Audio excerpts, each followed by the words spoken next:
It could be that. I just think that the Yankees play the Angels as if they're driving and they're constantly looking in their rearview mirror, waiting for something bad to happen, and it usually does. But the bottom line also, we gave the stat at the end of the game, the Angels in this series hit 523 with runners in scoring position. And we saw in the last couple of innings, Kenny, the Yankees are not getting those hits on a consistent basis to bring in runners from scoring position. That's how you lose games. Well, the Angels have been capitalizing all season long. You look at their record, 31 games over 500 now. So they're used to winning ball games and used to winning some close games. They have a great bullpen, so when they're involved in some tight ball games, they usually can hold the opposition down.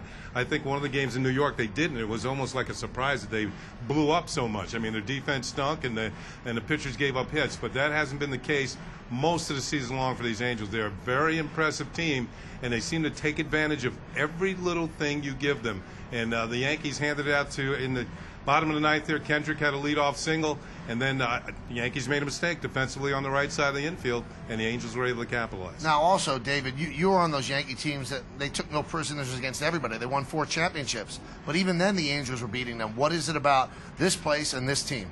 It's hard to say. Sometimes that just happens. The human element of things. I thought the Yankees had a chance to win today. Andy Pettitte did his job. He made a big balk, I thought, was probably a key in the game. Johnny Damon striking out with a runner on third.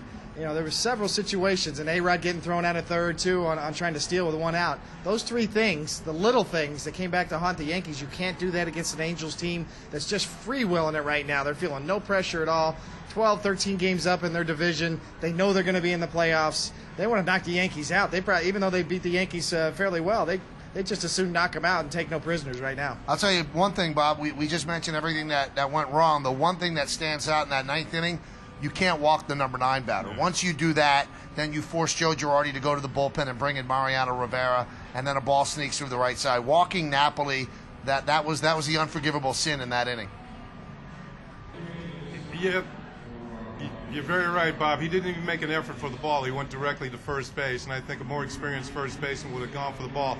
The whole thing in this situation is to keep the ball in the infield. Knock it down any way you can to keep it in the infield to hold Kendrick at third base. As David pointed out, that the ball wasn't hit all that hard by Figgins, and once it got to the outfield, Bobby Abreu had no chance. Kendrick runs very well, and the ball took sweet time getting out to Bobby in right field. It seemed like he had command of his breaking ball and his changeup when he needed it. Kept the Yankees off balance, and they had the chance to really break it open the first inning, David. And they got 2 runs, but they kind of let it hang there when they could have put a 4 spot on the board. After that, he seemed like he was emboldened. Yeah, he really was. He's got a history of struggling in the first inning that held true today, but he's sneaky fast. There's a lot of fastballs he threw mainly inside to right-handed batters, and they just couldn't catch up to him all day. A lot of foul balls late, and then whenever he had to throw his changeup, especially late in the count, we showed how good he is on 2-2 counts and 3-2 counts. He threw a lot of 3-2 changeups, caught the Yankees off guard. It really wasn't real nasty stuff, more sneaky quick, catching the Yankees off guard. Doesn't look like a power pitcher out there, but a lot of late swings on his fastball today. Well, that's a big hill to climb, but one thing that the Yankee fans and the Yankees have to hang their hat on, and you don't want to aim for this, and you don't ever want to give up sight of winning the American League East. The Yankees are very much in it for the wild card. Boston lost again today, so it's still a 4-run deficit in the loss column. That's really doable, but that's the numbers. The reality of the situation is they keep playing like this. They don't get big hits. They don't drive in runs. 4 games could just as well be 10. You've got to win games. They're still in it. They're not even close to being, running out the scheme. But the bottom line is you've got to play better baseball. That's very true, Michael, particularly when you look on the scoreboard. And when you're out west, you have a chance to see what's unfolding across the country in front of you. They saw that the Red Sox had lost. They had lost their ball game. So it's a good opportunity to gain some ground on the team that's just in front of you.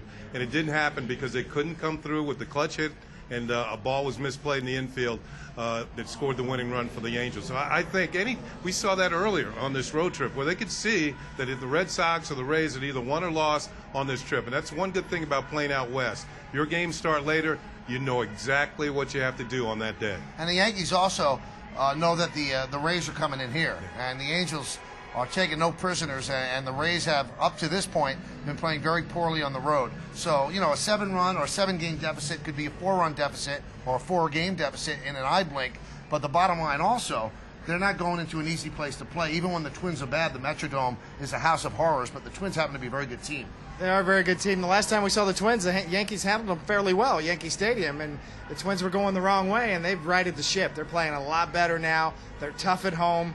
It doesn't get any easier here for the Yankees. We talked about today having to be sort of one of those must-wins the Yankees have to have, and you run across those throughout the year. They didn't get it today, and that puts them in a tough spot up in Minnesota. And this thing's starting to unravel, and you got some injuries. Ian Kennedy sent out today. You got Dan Geis, who threw a good game yesterday. Yankees need to get their rotation straightened out at the end, and then the bullpen blowing up yesterday, you got to hope that they can bounce back as well. And Bob, also on Wednesday, they play an afternoon game, and they really don't have a starter for Wednesday with any normal rest. If they go with Dan Geis, he's got to pitch on short rest, and it's really short rest because the game is a 12 o'clock start in Minnesota. Will they bring somebody up from the minor leagues? Will they go with Darryl Razor? Those are questions that have to be answered as well. And we said this about 2 weeks ago. The Angels could very well decide whether or not the Yankees make the playoffs. And right now, through the first 7 games, the Yankees are 2-5 against the Angels. They have 3 more. They have to come out here west again when they go to Seattle and Anaheim. So the Angels could play a large role in whether or not the Yankees play in October.